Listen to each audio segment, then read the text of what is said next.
அனைவருக்கும் வணக்கம். நான் உங்கள் ரேகா, மக்கள் பசுமை இயக்கத்தின் மாநில அமைப்பு செயலாளர் என்கிற முறையில நம்ம இயக்கம் சார்ந்து பல விஷயங்கள் இயற்கையை அழிச்சிடக்கூடாது, இயற்கையை காப்பாற்றணும் அப்படிங்கிற ஒரு மோட்டோவில் நம்ம பல விஷயங்கள் எடுத்து செஞ்சிட்டு இருக்கோம். இன்னைக்கு நம்ம எதை பத்தி பார்க்க போறோம் அப்படின்னா நீர்நிலைகள் தான். இன்னைக்கு நீர்நிலைகள் சாதாரணமா நம்ம கடந்து போயிட்டு இருக்கோம். என்ன அப்படின்னா அது ஒரு தண்ணி போறதுக்கான ஒரு வழித்தடமா தான் நம்ம பயன்படுத்திட்டு இருக்கோம் ஒழிஞ்சி அந்த வழித்தடங்களும் இன்னைக்கு சாலையா பாதி, அதாவது சென்னையில இருக்கக்கூடிய பல ஏரிகள் குப்பை காடா இன்னைக்கு மாறிட்டு இருக்குது. அந்த குப்பை காடுகள் தனிநபர்களுடைய குப்பையாக இல்லாம அங்கங்க இருக்கக்கூடிய இந்த கார்ப்பரேஷன் மூலமா எடுத்து செல்லக்கூடிய குப்பைகளே ஏரிகள்ல கொட்டக்கூடிய காட்சிகளை நம்ம ஒரு சில மீடியால அப்பப்ப நம்ம பார்த்துக்கிட்டு இருக்கோம். ஏன் அப்படின்னா இதுவே ரொட்டீனா அவங்க குப்பைகளை கொட்டக்கூடிய இடமா பயன்படுத்தக்கூடிய தளம் ஏரி. இது மாதிரி ஒரு அரசு அதிகாரிகளே இந்த மாதிரியான ஒரு நீர்நிலைகளை கண்டுக்காம தப்பான வழியில பயன்படுத்திட்டு இருக்காங்கிறதுக்கு பல ஆதாரங்கள் நம்மள்ட்ட இருக்குது.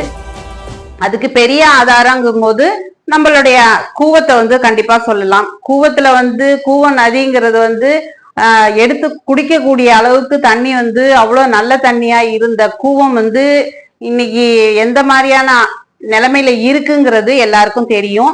அதுக்காக கூவத்தை நாங்க வேற மாதிரி மாத்துறோம்னு சொல்லி எவ்வளவு நிதிகள் ஒதுக்கி, அதாவது இன்னைக்கு ஆளுங்கட்சியா இருக்கிறவங்களும் சரி, ஏற்கனவே ஆண்ட கட்சிகளாக இருந்தாலும் சரி, கூவத்துக்காக ஒதுக்கப்பட்ட நிதியை மட்டும் கணக்கெடுத்தாலே இன்னைக்கு நம்ம தலையில இருக்கக்கூடிய இன்னைக்கு பிறக்கக்கூடிய குழந்தை தலையில இருக்கக்கூடிய ஒரு கடனை கூட இன்னைக்கு முழுசா அடைக்கிற அளவுக்கு நிதியை ஒதுக்கி, அந்த நிதி அந்த நதிக்காக பயன்படுத்தப்படல, அவங்களுடைய சுரண்டலுக்காக தான் பயன்படுத்தப்பட்டிருக்கு, அவங்களுடைய சொத்து குவிப்புக்காக தான் பயன்படுத்தப்பட்டிருக்குங்கிறது இதுல மாற்று கருத்தே கிடையாது. இதையெல்லாம் நம்ம கண்டும் காணாம போயிட்டு இருக்கோம் அப்படிங்கிறது தான் நிதர்சனமான உண்மை. இன்னைக்கு எந்த கட்சிகளா இருந்தாலும், இன்னைக்கு ஆளுங்கட்சி நான் பேசல, ஆண்ட கட்சியையும் சேர்த்துதான் சொல்றேன், நீர்நிலைகளை காக்க முடியல. அன்னைக்கு தேதிக்கு கட்டப்பட்ட ஒரு அணையை வச்சுதான் இன்னைக்கு நம்ம தண்ணியை சேகரிச்சிட்டு இருக்கோமே ஒழிஞ்சு, அதுக்கு பிறகு எத்தனையோ ஆட்சிகள் களம் மாறி கொண்டேதான் இருக்குது. ஆனா இது நாள் வரைக்கும் எந்த ஒரு அணையும் கட்டி நம்ம தண்ணியை தேக்கி வைக்கிறதுக்கான எந்த ஒரு ஆயத்த பணியையும் எந்த அரசும் மேற்கொள்ளல. இன்னைக்கு இருக்கக்கூடிய சிட்லப்பாக்கம் ஏரிங்கிறது அது சமூக ஆர்வலர்களுடைய ஒரு கொந்தளிப்புனால ஒரு அதுலயும் பல அரசியல்கள் புகுந்து இன்னைக்கு அதுக்காக முஸ்திப்பு எடுத்து பண்ண சிட்லப்பாக்கம் ஏரியில எந்த சமூக ஆர்வலர்கள் அந்த பிரச்சனையை முன்னாடி எடுத்தாங்க, அது இன்னைக்கு இந்த அளவுக்கு இருக்கு அப்படின்னா வேற வழி இல்லை. அவங்க சமூக ஆர்வலர்கள் எடுத்த செயல்பாடுகள்ல அவங்களால மீற முடியாத கண்டிஷன்ல கடைசியில அரசு இன்னைக்கு ஆளுங்கட்சி தரப்புல இருக்கக்கூடிய எம்எல்ஏ ஆகட்டும் எல்லாருமே ஸ்டிக்கர் ஒட்டிக்கிட்டாங்களே ஒழிஞ்சு அதை அவங்க வேற மாதிரி பிளான் பண்ணி இருந்தது. வேற வழி இல்லை, எல்லாமே டாக்குமெண்ட் வைஸ் பக்காவா கோர்ட்டுக்கு போயிடுச்சு. இதுல நிறைய சமூக ஆர்வலர்கள் பாதிக்கப்பட்டாங்க. அவங்க யார் பெட்டிஷனரோ அவங்களே தப்பானவங்களா கைது செய்யப்பட்டாங்க. பல போராட்டங்களுக்கு பிறகு சிட்லப்பாக்கம் ஏரியில இன்னைக்கு ஆளுங்கட்சி தரப்புல எல்லாமே ஏரியா அமைச்சிட்டாங்க, வாக்கிங் பாத் போட்டுட்டாங்க அப்படின்ற இதெல்லாம் நாடகம். இதெல்லாம் அதுக்கு முஸ்திப்பா இருந்தது யாரு, எந்த சமூக ஆர்வலருங்கிறது அங்க இருக்கக்கூடிய நபர்களுக்கு கண்டிப்பாக தெரியும். அது போல ஒவ்வொரு இயக்கங்களும் இன்னைக்கு சமூக ஆர்வலர்ன்ற பெயர்ல நிறைய பேர் விஷயங்களை செஞ்சிட்டு இருக்காங்க, நல்ல விஷயங்களை. ஆனா அவங்களுக்கு எந்த விதமான ஒரு சப்போர்ட்டும் பண்றதுக்கு இங்க யாரும் இல்லை.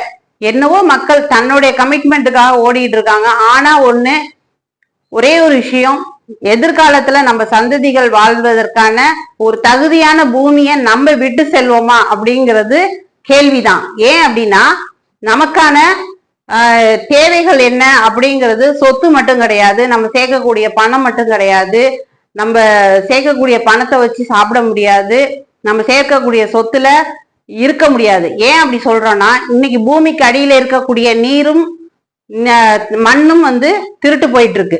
அப்ப அந்த நீரும் மண்ணும் சரியான பதத்துல இல்ல, ரேஷியோல இல்லைங்கும் போது நீங்க சேர்த்து வைக்கக்கூடிய கட்டிடம் உறுதித்தன்மையற்றதாக இன்னைக்கு நில இதுல வந்து அறிவிப்பு கொடுத்துருக்காங்க. இன்னைக்குங்கள இந்த ஒரு வாரத்துக்கு முன்னாடி நம்ம சென்னை சிட்டிக்குள்ளேயே பூமியில வந்து அந்த ஈரப்பதம் இல்லாததுனால கட்டிடங்கள் வந்து பூமிக்கு அடியில போகக்கூடிய நிலைமை இருக்குங்கிறது ஒரு கருத்து கணிப்பு கொடுத்துருக்காங்க.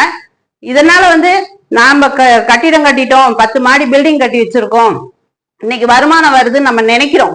ஆனா அது நீடிக்குமா நிலைக்குமா அப்படிங்கிறது தெரியாது. அதுக்கு இயற்கையை காப்பாத்தினா மட்டும்தான் உண்டு நான் சாத்தியம் அப்படிங்கிறது எல்லாருக்கும் உணர்வு வரணும். அப்படிங்கிறதுனாலதான் இதை திரும்ப திரும்ப சொல்றோம். நீரும் மண்ணும் ரொம்ப முக்கியம். இந்த நீர் இல்லாம நம்ம நீருக்காக போராடக்கூடிய ஒரு வார் வந்து கண்டிப்பா போர் வந்து ஏற்படும். நீரோட தட்டுப்பாடு வந்து கண்டிப்பா பெருகும். பூமி வந்து பாழடைந்து விட்டது. அதை பாதுகாக்க முடிந்தால் உங்களால் முடிந்ததை செய்யுங்க. இல்ல செய்யறவங்களுக்கு சப்போர்ட் பண்ணுங்க. நன்றி, வணக்கம்.